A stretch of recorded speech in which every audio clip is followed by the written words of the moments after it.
नमस्ते दोस्तों, हमारा नाम है अभिषेक और आप देख रहे हैं विधि सम्मत।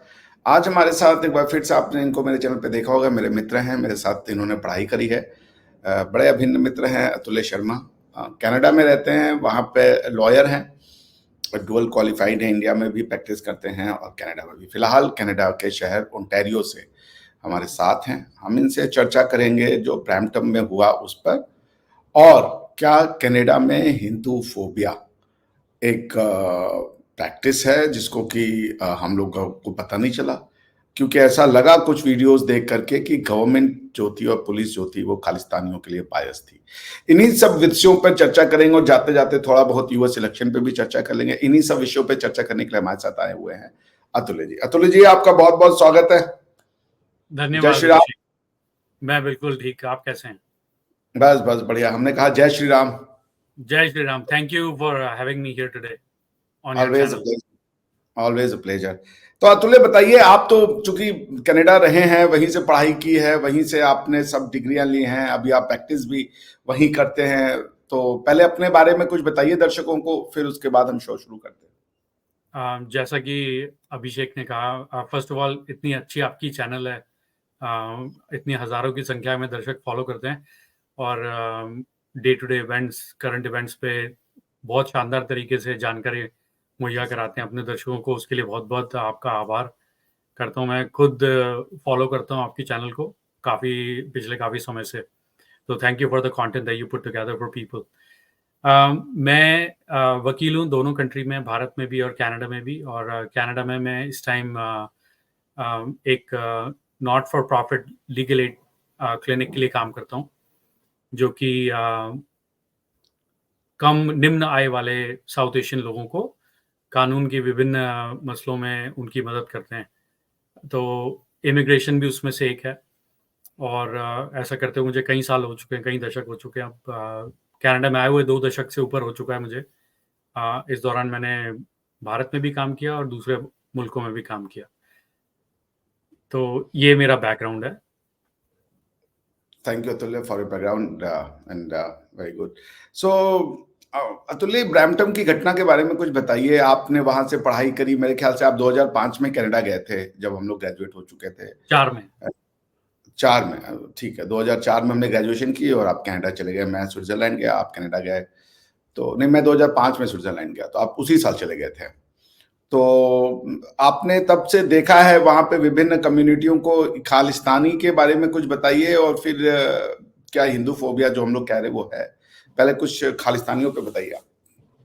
देखिए, एक हर जगह कहीं न कहीं कुछ लोग होते हैं जो अ, अलग तरीके के विचार रखते हैं, उसमें कोई बुराई नहीं है। अ, कहीं पे भी हिंसा नहीं होनी चाहिए। खालिस्तान का जो एक जो विचार है, मैं उसकी हिस्ट्री में तो नहीं जाऊँगा क्योंकि मुझे इतना अंडरस्टैंडिंग उसकी है नहीं।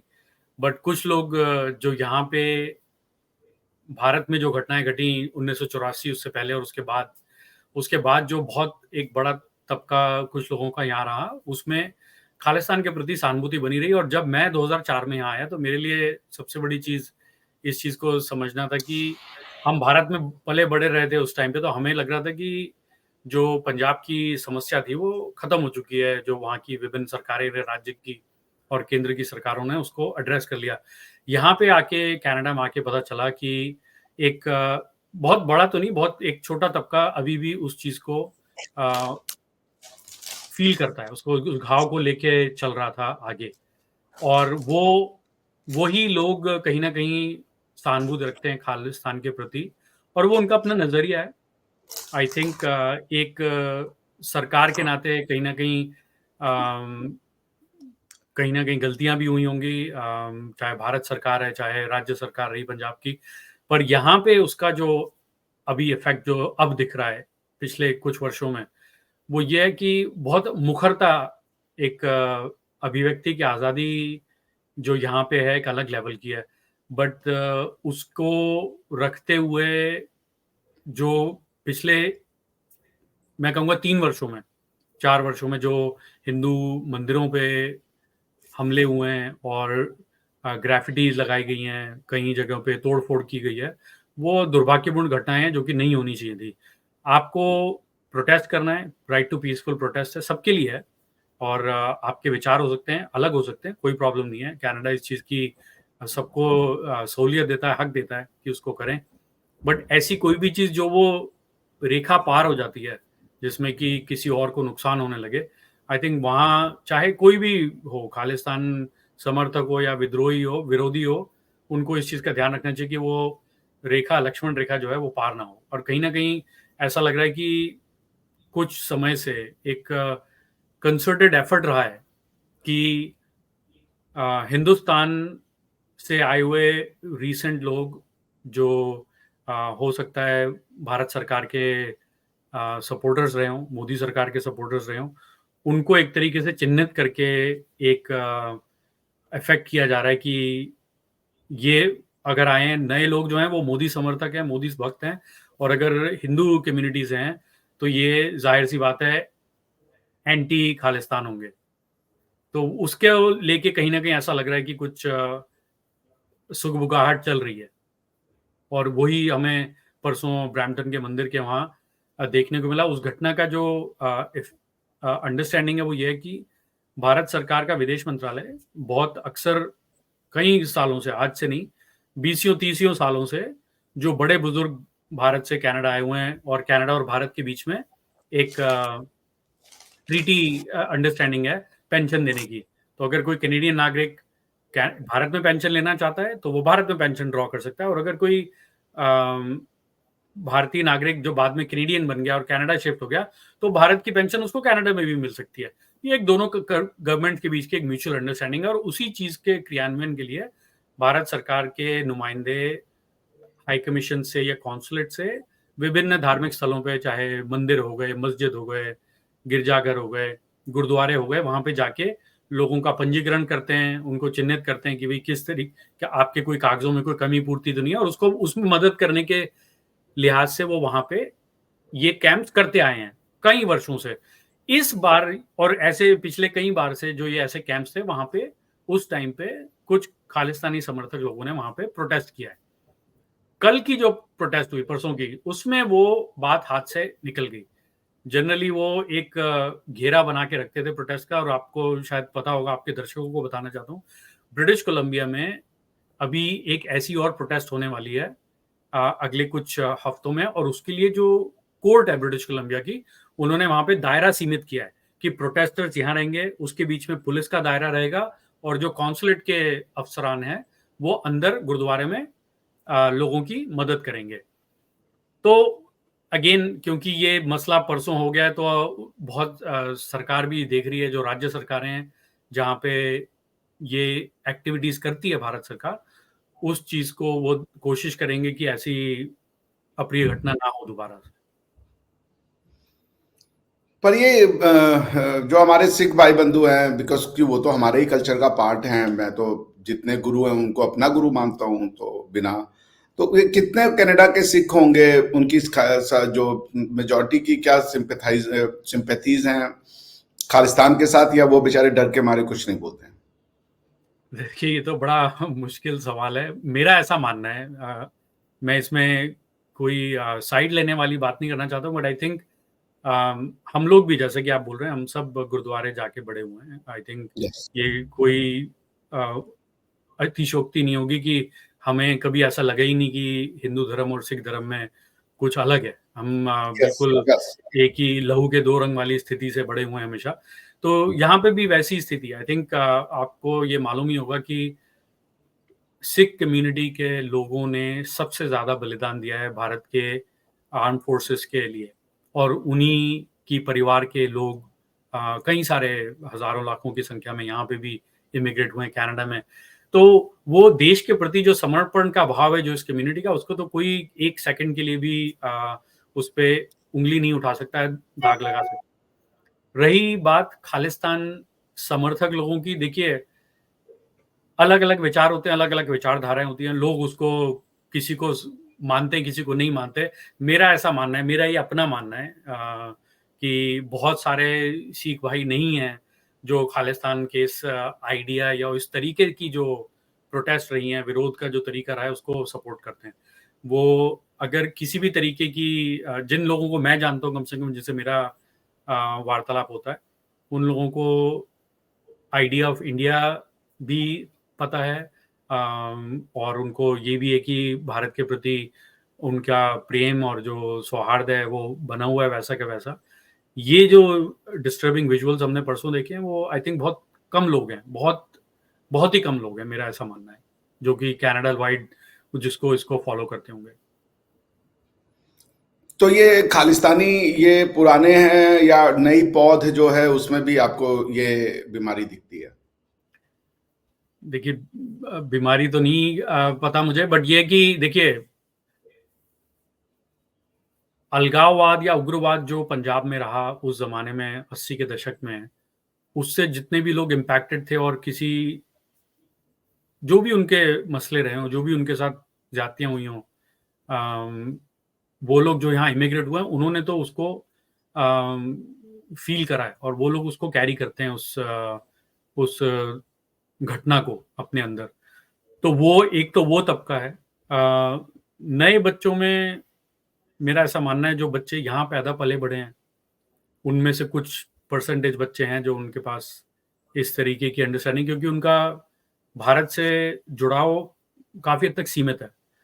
बट जो इमिग्रेशन की बयार जो पिछले 10 वर्षों में भारत से बनी है, जो कि भारत कनाडा की टॉप सोर्स कंट्री बन के उभरा है एज़ इमिग्रेशन, मुझे नहीं लगता कि उसमें इस तरीके की हिंसक मानसिकता या प्रवृत्ति है, या ऐसा समर्थन है किसी हिंसक आंदोलन के प्रति। वो मुझे नहीं लगता ऐसा है। और ये न्यूज़ में भी इसके आने के मुझे ऐसा लगता है कि राजनीतिक कारण है।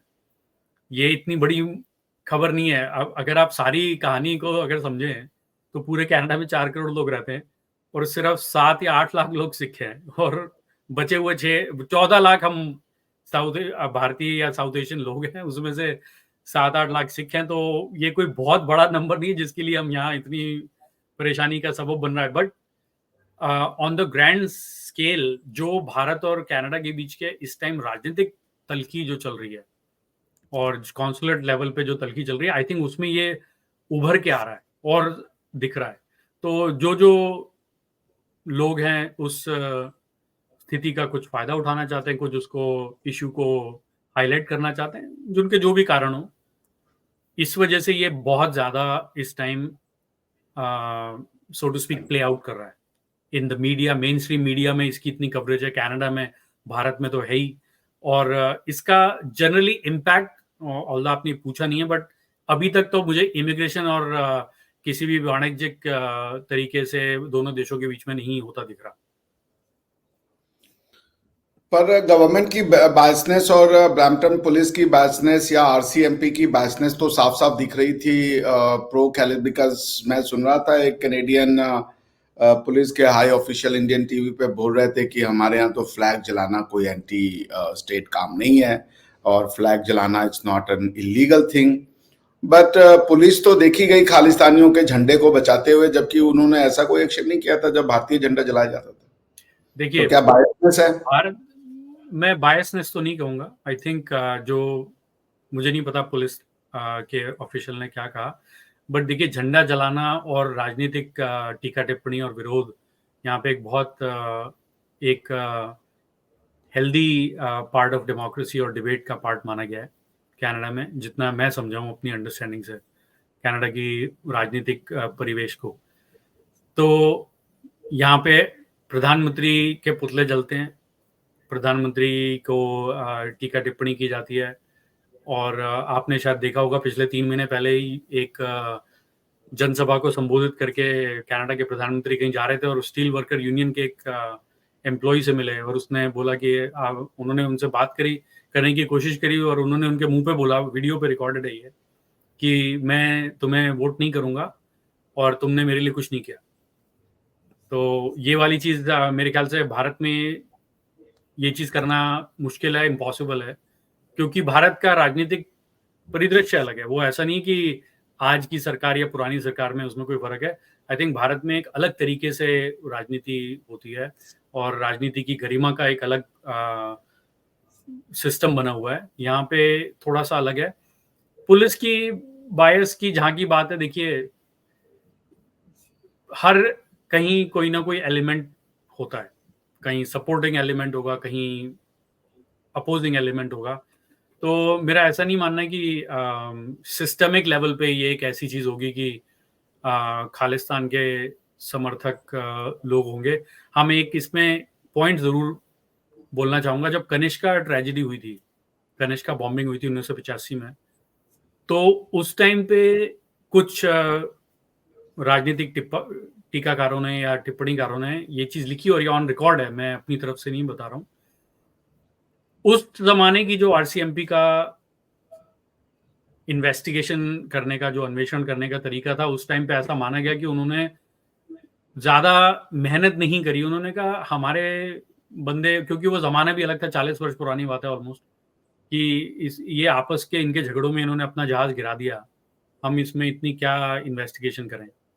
तो कहीं न कहीं वो एक लचरता उनकी इन्वेस्टिगेशन का हिस्सा थी, जो ऐसा लोगों ने, राजनीतिक टीकाकारों ने उस टाइम पे बोला। और काफ़ी सालों बाद ये चीज़ खबरों में भी आई, जब उनके इन्वेस्टिगेशन डॉक्यूमेंट्स जब रिलीज़ हुए कई वर्षों बाद, 10, 15, 20 वर्षों बाद उस टाइम के, तो ये वाली चीज़ें खबरों में आई। मुझे नहीं, आई थिंक उसके बाद काफ़ी चीज़ें बदली हैं, चाहे विभिन्न पुलिस डिपार्टमेंट्स हैं, डिविजन्स हैं। तो ये चीज़, ये कहना कि बिल्कुल एक पुलिस फ़ोर्स बिना किसी बायस के काम करती है, तो वो पॉसिबल नहीं होगा। आई थिंक कहीं न कहीं लॉ को, कानून को, पक्ष को, उनको अपहोल्ड करने के लिए वो जो कर सकते हैं, वो अपने हिसाब से करते हैं। तो आप ये कह रहे हैं कि बायसनेस नहीं था, जितनी ब्रुटैलिटी की गई हिंदुओं के साथ वो तो दिख रही थी।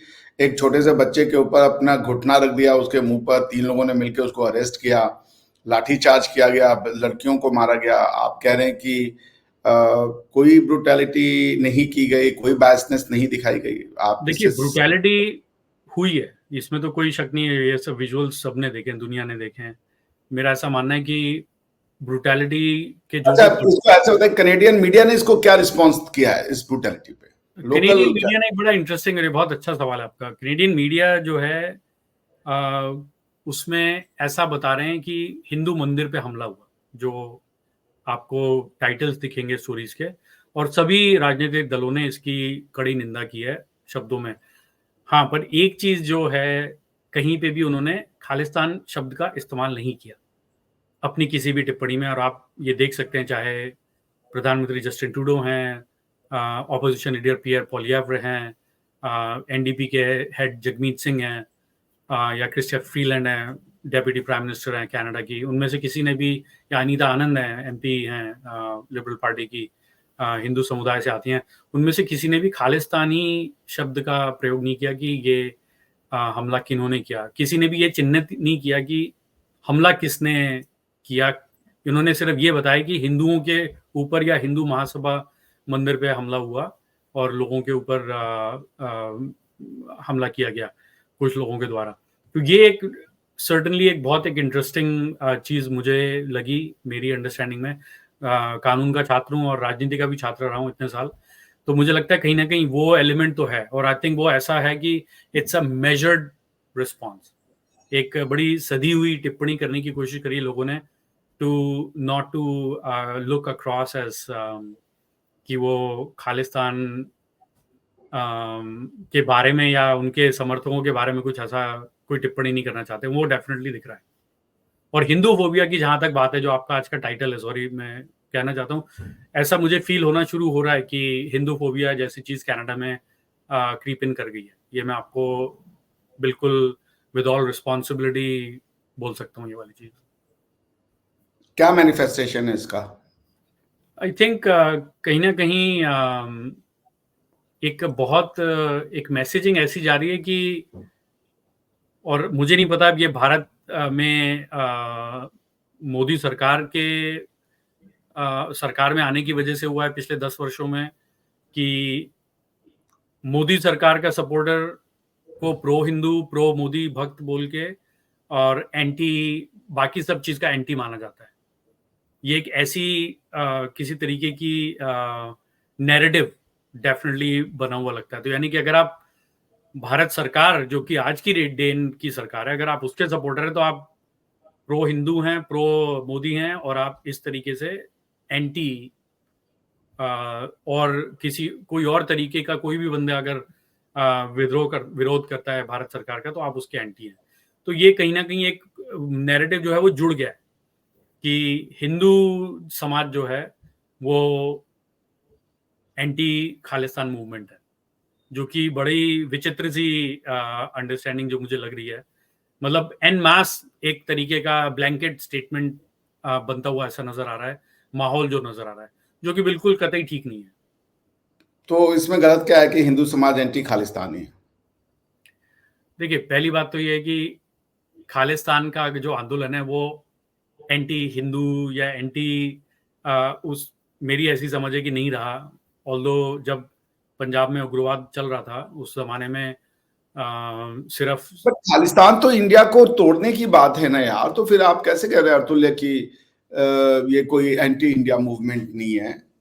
नहीं, मैं तो ये तो बिल्कुल एंटी इंडिया मूवमेंट है। खालिस्तान भारत को तोड़ने की बात कर रहा है, उसका हिंदू से कनेक्शन की बात कर रहा हूं मैं, कि हिंदू फोबिया में वो कन्वर्ट हो गया। ऐसा तो है नहीं कि सिर्फ हिंदू कह रहा है कि भारत जो है जुड़ा रहना चाहिए, बाकी सब कह रहे हैं कि नहीं भारत टूट जाना चाहिए। तो खालिस्तान मूवमेंट का जो विरोध अगर हम बात करें तो वो हिंदू फोबिया बन के ऐसे दिख रहा है, जबकि भारत देश के मुसलमान, भारत देश के सिख भाई बहन, भारत देश के और दूसरे धर्म और पंथ के लोग भी नहीं चाहेंगे कि भारत का एक टुकड़ा भी अलग हो किसी भी लेवल पे। बट उसका जो मैनिफेस्टेशन है वो हिंदू फोबिया के रूप में प्रदर्शित हो रहा है। हो सकता है हिंदू कम्युनिटी मुखर हो रही है क्योंकि उनका नंबर बढ़ रहा है यहाँ पे कनाडा में। ये एक और चीज जो मैं आपको इमिग्रेशन के पॉइंट ऑफ व्यू से बताना चाहता हूँ, एनेक्डोटल चीज है ये, मैंने भी इस पे रिसर्च करी नहीं है एग्जैक्टली और मेरी उम्मीद करता हूँ कि मैं करूँ ओवर द नेक्स्ट ईयर, कि भाषा का जो डिवीजन है साउथ एशिया की भाषाओं का, उसमें हिंदी भाषा या नॉन पंजाबी भाषा का जो नंबर है वो आई थिंक मुझे ऐसा लगता है काफी बड़ा है। हम जब 20 साल पहले टीटीसी या यहाँ की जो मेट्रो सर्विस है टोरंटो की उसमें जाते थे तो हिंदी भाषा बोलने वाले लोगों की आवाज आपको नहीं सुनाई देती थी। ये एक एनेक्डोटल वो एग्जांपल दे रहा हूँ मैं आपको।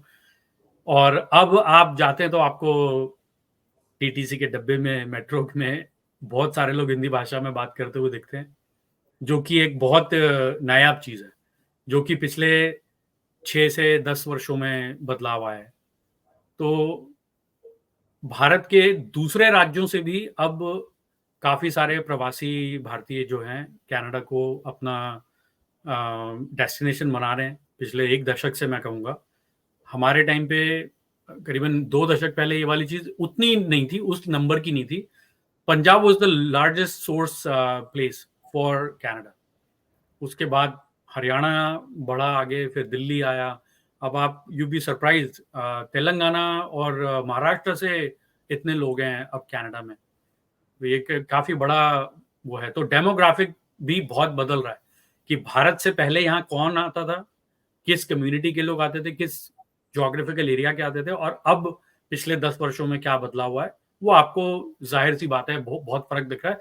और वो भी इंटरप्ले है कहीं ना कहीं जो इस चीज में आपको दिखता है। तो कल जो आपने प्रदर्शन देखा, आप उसमें नंबर्स देखिए कितने थे जो प्रो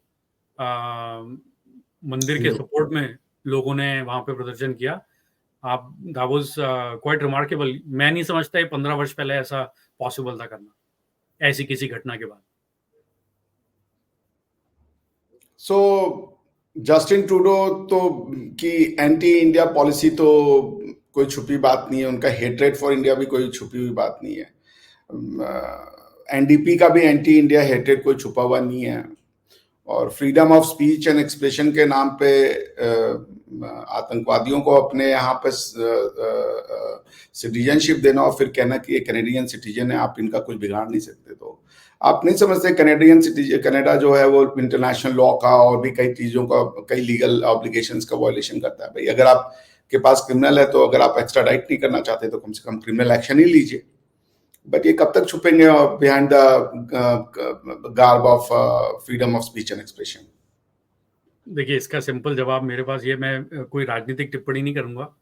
तो मेरा ऐसा मानना है कि दोनों सरकारों को किसी न किसी रूप में इसको कानूनी तरीके से और कूटनीतिक रूप से इसको सुलझाना पड़ेगा। इसके अलावा और कोई तरीका नहीं है।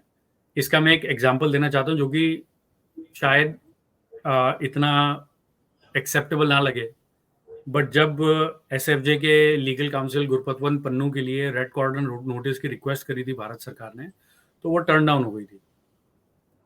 और ये कहा गया तब, क्योंकि रेड कॉर्नर नोटिस में 5 कंट्रीज़ उसमें बैठी थी और उन्होंने डिसाइड करा कि जो डॉक्यूमेंटेशन दी गई है वो वारंट नहीं करती है कि रेड कॉर्नर नोटिस इश्यू किया जाए एक अमेरिकन नागरिक के प्रति। तो मुझे ऐसा लगता है कि अगर भारत सरकार की ये जितनी भी इश्यूज हैं उसको लीगली जिस तरीके से उठा सकते हैं वो लीगली उठाएं, कूटनीतिक रूप से उठा सकते हैं उसको कूटनीतिक रूप से उठाएं, क्योंकि ये जो अभी स्टेलमेट जो आज की डेट में बन गया है, ये टिट फॉर टैट चीजें आई थिंक भारत और कनाडा के परिवेश में आई थिंक 1988 में हुई थी आखिरी बार।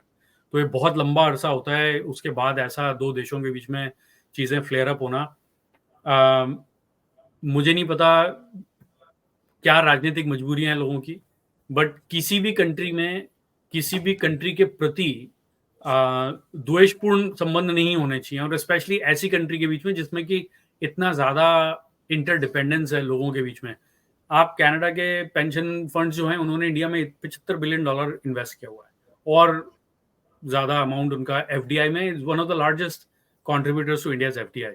और भारत तो आपको पता ही है कि सबसे बड़ी सोर्स कंट्री है इमिग्रेशन की कनाडा की। इस टाइम पिछले 10 वर्षों में तो टॉप पे है। पहले चाइना और इंडिया के बीच में स्पर्धा होती थी, वो भी जा चुकी है। Bharat is like all the way on the top. कोई भी भारत के मुकाबले नहीं है टॉप सोर्स कंट्री में इमिग्रेशन की।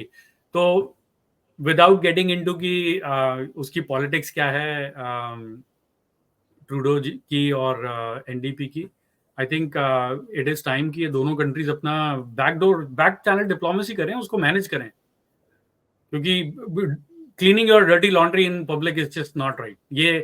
ये वाली चीज बोलना कि कोई देश एक दूसरे के देशों में इंटरफेरेंस नहीं करता, तो आई थिंक ये तो हास्यास्पद होगा। ये वाली चीज बोलना और सोचना भी अपने आप में एक बहुत बचकानी चीज होगी। हर कंट्री कहीं ना कहीं किसी ना किसी रूप में एक दूसरे के इंफॉर्मेशन को जानने की कोशिश करती हैं, बट उसको ऐसे पब्लिकली ना एक्नॉलेज करती है ना पब्लिकली उसको एडमॉनिश करती हैं। वो बैकडोर चैनल पे चलती हैं चीजें, मेरा ऐसा मानना है। क्या आपकी बात से मैं सहमत हूँ अतुल्य, मगर आई गेस ये जो आपने एग्जांपल दिया कि cleaning dirty linen in public, भाई वो तो आप गवर्नमेंट के एम्प्लॉय हैं, मैं आपकी मजबूरी समझ सकता हूँ, but who is doing that? आप पब्लिक में अमित शाह का नाम ले रहे हो, आप पब्लिक में पता नहीं किसका किसका नाम ले रहे हो। सो और उसके बाद मैंने देखा कुछ कैनेडियन टीवी चैनल्स को और कुछ कैनेडियन यूट्यूब चैनल्स को, दे हैव बीन एक्सट्रीमली बायस। आपने क्या नाम है, पर्सन ऑफ इंटरेस्ट घोषित कर दिया एक राजनयिक को। So Canada has been doing extra hard work, I would say, in order to see that the relationship really gets spoiled. क्या कहेंगे? देखिए, सबसे बड़ी प्रॉब्लम इस सारी सिचुएशन में यह है कि कनाडा ने कुछ वर्ष पहले इंडो पैसिफिक स्ट्रेटेजी की घोषणा की, और इस इंडो पैसिफिक स्ट्रेटेजी की घोषणा करने के पीछे सबसे बड़ा जो उद्देश्य था वो ये था कि चाइना को न्यूट्रलाइज किया जाए। उस इंडो पैसिफिक स्ट्रेटेजी में से अब इंडो भी बाहर हो गया है। तो अब आपके पास पैसिफिक बचा है, जिसमें कि जो अभी आसियान की मीटिंग हुई थी जिसमें ट्रूडो पहुंचे थे, वहां की वो कुछ कंट्रीज रह गई हैं। इंडिया और चाइना तो अब बिल्कुल बाहर हैं। मेरा ऐसा मानना है कि जो भी कुछ कर रहे हैं, I think better sense should prevail. Bharat को भी और कनाडा को भी ये देखना पड़ेगा कि आप दोनों एक दूसरे को इग्नोर नहीं कर सकते, और इस तरीके की तलखी तो बिल्कुल भी नहीं कर सकते। वो उसकी रिक्वायरमेंट भी नहीं है। और भारत को मैं इस चीज का क्रेडिट दूंगा, भारत ने बहुत Sharma ji, national cyber security की रिपोर्ट बनाई गई, उसमें इंडिया को कह दिया ये नेशनल सिक्योरिटी थ्रेट है। They are going extra mile. Iran और चाइना के साथ और नॉर्थ कोरिया के साथ उस लिस्ट में भारत का नाम ऐड किया गया, जो कि एक कहीं ना कहीं मैं इसको मानता हूँ राजनीतिक मजबूरी है। एनडीपी सरकार को बाहर से समर्थन दे रही है, एक माइनॉरिटी गवर्नमेंट को। तो कहीं ना कहीं मुझे ऐसा लगता है कि राजनीतिक मजबूरी के तहत ये किया जा रहा है, जो भी है। और जब तक ये इलेक्शन नहीं होंगे या किसी तरफ ये पासा ठीक नहीं बैठेगा, आई थिंक ये चीज चलती रहेंगी। जो भी हुआ है वो होना नहीं चाहिए था। मैं सिर्फ ये कहूंगा कि दुर्भाग्यपूर्ण चीज है इस तरीके से किसी भी देश के ऊपर आरोप प्रत्यारोप लगाना, और वो भी भारत जैसे ही देश पे, जो कि दुनिया की सबसे बड़ी डेमोक्रेसी है, जो कि दुनिया की सबसे बड़ी। मैं तो सिर्फ एक सिंपल सी चीज लोगों से पूछता हूँ, जब मुझे लोग ऐसी बात करते हैं ना कि भारत में तो पता नहीं क्या अफलातून चीज हो गई है, परेशानी है। कोई जगह बता दीजिए जहां पे 2 साल किसी को विरोध में बैठने की जगह दी गई हो। वो भारत में ही हो सकता है। भारत में 1-1, 1.5-1.5, 2-2 साल तक लोग अपना पूरा हाईवे रोक के बैठे होते हैं, और फिर उसके बाद जब लोग दुहाई देते हैं कि वहां पे डेमोक्रेसी नहीं है और सब कुछ खत्म हो गया है, तो वो बड़ा हास्यास्पद लगता है। तो और अपने यहाँ पे तो कनाडा ने इमरजेंसी घोषित कर दिया था जब सेम थिंग ट्रकर्स ने किया। तो मैं वही उसी बात पे आ रहा हूँ कि आई थिंक ये चीज लोगों को बोलने से पहले सोचना चाहिए कि आप कैसे सिस्टम करते हैं। और एक और चीज, एक इसके बारे में एक और चीज बोलना चाहूंगा। अभी यूनिवर्सिटीज में पैलेस्टीनियन सपोर्टर्स ने एनकैम्पमेंट्स लगाए। मेजॉरिटी यूनिवर्सिटीज ने कोर्ट से इंजंक्शंस लेके उन सारे एनकैम्पमेंट्स को क्लियर करवा दिया। तो वो सारी चीजें हो गई। तो फ्रीडम ऑफ एक्सप्रेशन की एक डेफिनेशन इंटरनली और एक डेफिनेशन एक्सटर्नली, क्योंकि वो आपको सूद करती है, इफेक्ट करती है या पॉजिटिव है, आई थिंक वो नहीं होना चाहिए। उसकी एक्सपेक्टेशन और इम्प्लीमेंटेशन आई थिंक सिमिलर होनी चाहिए।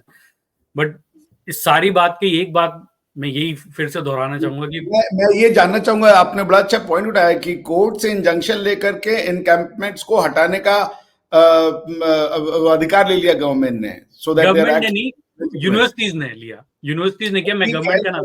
गवर्नमेंट पुलिस तो उन्हीं की हेल्प करेगी ना, पुलिस के ही थ्रू तो हटवाए जी होंगे। जी जी, तो आप ये बिल्कुल पढ़ें उसको। जितनी भी कनाडा की यूनिवर्सिटीज के थे, काफी सारे उन्होंने एनकैंपमेंट्स जो हैं इंजंक्शन से हटवाए फिर। तो मतलब कोर्ट्स ने तो ये रोल प्ले किया ना, हमारे यहाँ तो आज तक पता ही नहीं चला। बिल्कुल सही बात है। Courts became I guess party instead of. हाँ हाँ, बिल्कुल बिल्कुल, क्योंकि आप फिर वहां पे तो आपने सब कुछ कहा कि अरे साहब यहाँ तो हमारी रेपुटेशन खराब हो रही है, आपने ये जगह पे कब्जा कर लिया है और ये ठीक नहीं है।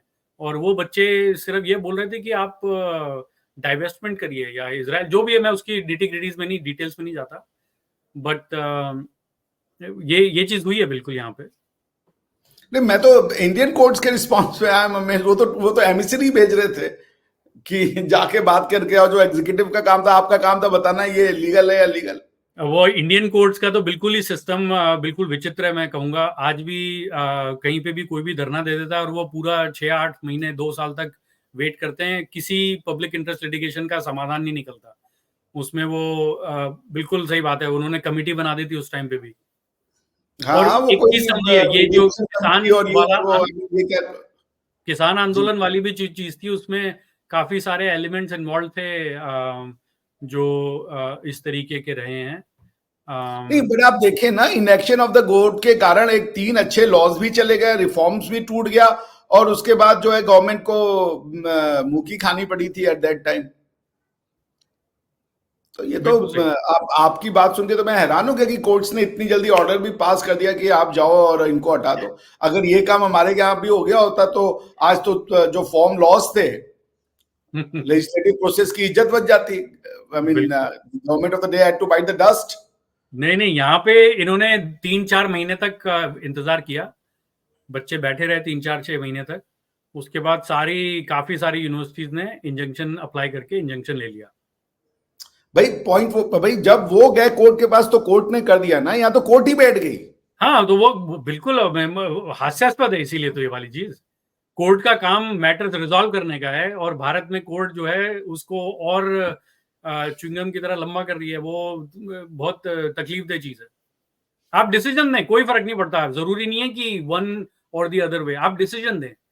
डिसीजन देने के बजाय मैं ये नहीं कह रहा हूं कि आप एंटी प्रोटेस्टर डिसीजन दें या प्रो गवर्नमेंट डिसीजन दें या जो भी है, there has to be a decision making has to be there. You are trained for that, आपका जॉब ही साला वही है। अगर गवर्नमेंट को ये परमिशन मिल गई होती तो वो, अगर वो कहते या तो ये सीए एक्ट इलीगल है तो भी बात खत्म हो जाती, प्रोटेस्टर अपने घर चले जाते और कह देते अगर लीगल है, तो गवर्नमेंट ने उनकी कूल्हे तोड़ दे रहे थे कि चलो निकलो यहाँ से। बिल्कुल सही बात है। तो वो ये हाँ जी, हाँ, बस तो यही है मेरा ऐसा मानना है कि अभी कनाडा के परिप्रेक्ष्य में, अगर जस्ट बात को कंप्लीट करने के लिए, जो अब इलेक्शन आने वाला है, वैसे तो इलेक्शन अक्टूबर 2025 में स्लेटेड है कनाडा का, जो जनरल इलेक्शन है, बट क्योंकि ये माइनॉरिटी गवर्नमेंट है। हाँ, नवंबर 2025, अक्टूबर 2025। अच्छा। तो बट जो क्योंकि सरकार माइनॉरिटी है और एनडीपी जो इनकी सपोर्टिंग पार्टनर थी, उन्होंने अपना माइनॉरिटी एग्रीमेंट जो है वो टीयर ऑफ कर दिया है, तो इसका मतलब है कि इलेक्शन कभी भी फोर्स हो सकते हैं। तो कहीं ना कहीं मुझे ऐसा लगता है अगर कंजर्वेटिव्स और ब्लैक ब्लॉक क्वेबेकवा साथ में आ गए और एनडीपी को, मतलब depending on, it will be an issue based support. अगर किसी पर्टिकुलर इशू पे तीनों ऑपोजिंग पार्टी या जो अपोजिशन पार्टीज हैं साथ में आ गई, तो ये सरकार कभी भी गिर सकती है, और ये चीज लिबरल्स को भी मालूम है। ये तो मैं पहली बार देख रहा हूँ कि किसी एक पार्टी की सपोर्ट लेने के लिए आप नेशनल सिक्योरिटी से ही वो कर रहे हो। बट तुल्य, मैं ये आपको बता सकता हूँ कि इंडिया में एक पैल्पेबल एंगर है लोगों के अंदर जी, जो भी उन्होंने देखा है। और रही बात की मोदी गवर्नमेंट के साथ जुड़ने का मतलब, ये तो भाई India is now going to assert. अब वो वेस्ट की भाषा तो नहीं बोलेगा, अगर उनको लगता है कि वो अभी भी इंडिया से एक्सपेक्ट करते हैं कि India should toe the line, तो अब तो शायद नहीं होगा। राइजिंग इंडिया, आप समझते हैं इन चीजों को। अतुल, आपने हमारे लिए समय निकाला, आपका बहुत बहुत धन्यवाद। मुझे पता है कि आपके यहाँ पे कितना बज रहा है अभी आपके यहाँ पे? 10:30 बजने वाले रात के। 10:30 बजे। कल आपका ऑफिस है? जी जी जी। अच्छा, तो और अमेरिकन इलेक्शन पे भी 1-2 मिनट बोल ही दीजिए और बताइए क्या लग रहा है आपको अमेरिकन इलेक्शन की? आई थिंक ये जो मैं समझता हूँ, अमेरिकन इलेक्शंस को सिर्फ दूर से फॉलो करता हूँ, मुझे ऐसा लगता है कि ये one of the tightest American presidential elections होने वाले हैं इतिहास में, हाल फिलहाल के इतिहास में।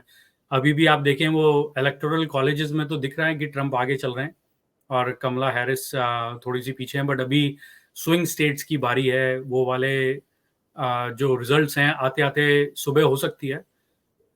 पिछली बार जैसे जॉर्जिया की वजह से ट्रंप हार गए थे, तो इस बार भी ऐसे कुछ स्विंग स्टेट्स हो सकते हैं जिसमें कि ऊंट किस करवट बैठेगा, वो आपको कल सुबह तक की थोड़ी सी धुन छटेगी। आपकी सुबह या हमारी सुबह? हमारी सुबह यानी कि आपकी रात तक। आपको दिन भर आज बहुत मजा आएगा, क्योंकि भारत के जो चैनल्स हैं वो इसको मिनट बाय मिनट कवर करेंगे। हम थोड़ी देर तक और देखेंगे कि अगर पर क्योंकि अमेरिकन इलेक्शन बिल्कुल एक अलग पैटर्न पे चलता है, इलेक्टोरल कॉलेज का सिस्टम है, without getting into the details. तो वो इस तरीके से नहीं होता कि इन्होंने 177 सीट्स जीत ली हैं और कमला हैरिस ने 99, तो ट्रंप बहुत आगे चल रहे हैं। क्योंकि अभी वोट काउंटिंग इलेक्टोरल कॉलेज की उन स्टेट से आई नहीं है जो डेमोक्रेट्स की सपोर्टिंग स्टेट्स हैं या ब्लू स्टेट्स हैं, तो इस वजह से वो 99 है, वो कभी भी बिल्कुल नेक नेक हो सकता है। और फिर ये जो स्थिति है वो लास्ट मिनट पे ही क्लियर होती है। जो 4-5 स्विंग स्टेट्स हैं, जो बैटल ग्राउंड स्टेट्स हैं, वहां से आपको क्लैरिटी मिलती है कि अब कौन व्हाइट हाउस पे शासन करेगा 270 इलेक्टोरल कॉलेजेस वोट्स लेने के बाद।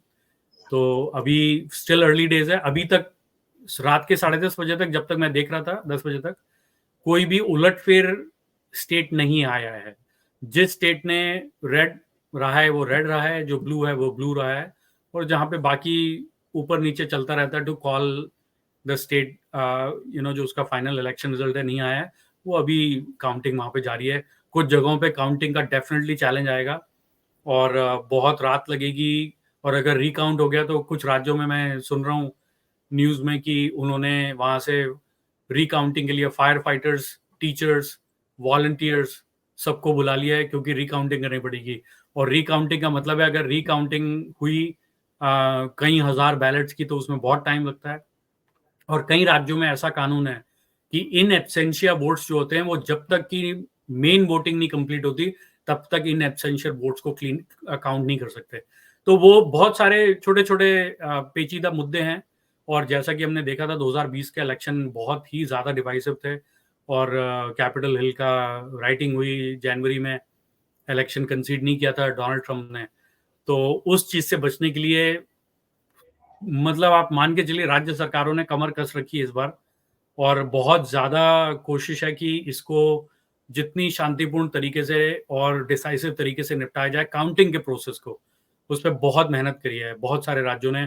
और आपने नोटिस किया होगा बहुत सारे अटॉर्नी जनरल्स जो हैं, डिफरेंट डिस्ट्रिक्ट अटॉर्नीज़ हैं या राज्य के अटॉर्नी जनरल्स हैं, उन्होंने they have taken a strong stand कि वी विल इंश्योर कि ये प्रोसेस जो है स्मूथली और प्रॉपर्ली कंप्लीट हो और फॉलो हो। अतुल जी, मैंने एक नई चीज सीखी थी कुछ दिन पहले। मेरे कुछ अमेरिकन मित्र थे, वो बता रहे थे कि अमेरिका में एक अर्ली वोटिंग का भी कॉन्सेप्ट होता है। जी, जी, जी। तो यानी कि जो 5 नवंबर को वोटिंग होनी थी, बेसिकली उसके 2 हफ्ते पहले से भी वोटिंग चालू थी और जी, जिसको जी, जी, मैंने जी, बिल्कुल, बिल्कुल, बिल्कुल। और तो वही वोट जो है कई सारे वोट तो वो असली पहले ही खुल जाते हैं, इसीलिए वोटिंग वाले दिन सबसे पहले वही वोट खिलते हैं क्योंकि आपकी वो काउंटिंग ऑलरेडी शुरू हो जाती है। और कई सारे स्टेट्स ऐसे हैं जहाँ पे अर्ली वोटिंग पेपर बेस्ड होती है, जिसकी कि आपने खबरें देखी होंगी कि जैसा ये बैलेट जले हुए मिले हैं, यहाँ पे मत पेटी मिली है सड़क पे, यहाँ पे तो कोई फ्रॉड हो गया है। और कई जगह पे वोटिंग मशीन काउंट होती है, वोटिंग मशीन यूज होती है वोटिंग के लिए। तो उसके भी बहुत सारे अलग-अलग रूप प्रारूप हैं जो जिसपे लोग अलग-अलग टीका टिप्पणियाँ करते रहते हैं। मेरा ऐसा मानना है आम तौर पे अमेरिका का इलेक्शन काफ़ी सुचारू रूप से चलता है, जो मेरी understanding as a third party observer from a distance. और बट इस बार का इलेक्शन जो है उन्माद ही रहा है, ये तो आप बिल्कुल मान के चलिए। और नहीं, इसका कहीं मगर न मैं ये सोचा था अतुल्य कि ये चीज तो भारत में भी की जा सकती है यार। भारत में कई गवर्नमेंट्स, मतलब कई लोग वोट ही नहीं डालते। इतना बड़ा देश है, तो ये मुझे आइडिया बड़ा अच्छा लगा। Why doesn't election commission think about it कि भाई आप भी नहीं तो खोल दें। इंडिया में पोस्टल बैलेट तो होता ही है, वो पहले ही वोट कर देते हैं, उस दिन तो करते नहीं, वो तो कई कई हफ्ते पहले वोट कर देते हैं। तो पोस्टल बैलेट की तो कंडीशन है ना यहाँ तो। ये तो जनरल वोटिंग आप बता रहे हैं ना, कोई भी जाके कर सकता है। हाँ, हाँ, बिल्कुल आपकी जो चॉइस है, आप अर्ली वोटर बनना चाहते हैं, बन दीजिए, खत्म हो जाइए। आपको लाइन में लगने की ज़रूरत ही नहीं है। बहुत ही अच्छी चीज़ है। उसका यही तो देखिए ऑब्वियसली कॉन्स्टिट्यूशन अमेंडमेंट होगा उसका भारत में अगर उसके करेंगे। आई डोंट थिंक कि कॉन्स्टिट्यूशनल अमेंडमेंट की जरूरत है। इलेक्शन कमीशन के पास पावर है, वो तो पीपुल्स ऑफ रिप्रेजेंटेटिव एक्ट से चलता है। वो कोई फंडामेंटल राइट तो है नहीं कोर्ट से। मुझे नहीं लगता कि इसके लिए कोई कॉन्स्टिट्यूशनल अमेंडमेंट की जरूरत है। ये तो एग्जीक्यूटिव ऑर्डर से भी हो जाएगा, मुझे तो ऐसा लगता है। लेजिस्लेटिव अमेंडमेंट की भी जरूरत नहीं है। बट आई थिंक एक अच्छा आइडिया है यार। मतलब आप सोचे ना, आप एक तो मई में इलेक्शन करा देते हो, वो सूरज जो है तांडव कर रहा होता है खोपड़ी के ऊपर, लोग डरते नहीं होते। तो अगर जो है आप अगली वोटिंग कर दें, जिसको 2 वीक पहले खोल दें, जिसको जाना है वो दे ले, और उसके बाद जैसा यूएस का चलता है, I mean it's a matter that we should file a writ petition for that कि इलेक्शन कमीशन को, भाई आपका काम है फैसिलिटेट करें वोटिंग, एंड बिल्कुल सही। These elections are very crucial Baba.